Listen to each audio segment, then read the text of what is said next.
Special Pragnapur మున్సిపాలిటీలో ఉన్న 20 వార్డులలో ఉన్న మాజీ కౌన్సిలర్లు కానీ ఇప్పుడు అవకాశం వస్తే పోటీ చేద్దాం అనుకున్న వాళ్ళు అయినా సరే 20 వార్డుల నుండి ప్రతి ఒక్కరు మాకు మద్దతుగా వచ్చి, ఎందుకంటే ప్రతి వార్డులో 2000 పైచీలకు ఓట్లున్నాయి.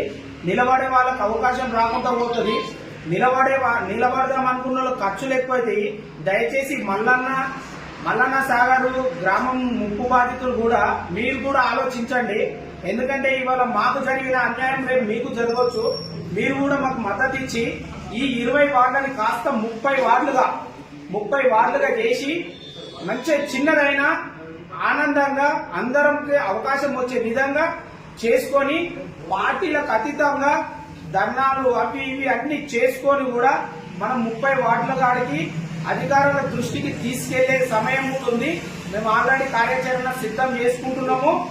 ఈ 5 తారీఖు లోపు ప్రజ్ఞాపూర్ల ఇంతకు ముందుకున్న 4 వార్డులకు కాస్త మీరు కలిపితే 6 వార్డులు చేయండి, నో ప్రాబ్లం. కానీ 2000 ఓట్లు వేసి ప్రతి ఒక్కరికి కూడా భారం అవుతుంది. మేము అభివృద్ధికి కోరుకుంటున్నాం కానీ మేమేదో ఆశించి అయితే కోరుకుంటలేము. కాబట్టి వచ్చే నాయకులకు మా గలం విప్పాలంటే మేము తప్ప జనాభా ఉండి ఎక్కువ లీడర్లు ఉంటే ఏదైనా అభివృద్ధి చేసుకోవచ్చు. ఇవాళ ప్రజ్ఞ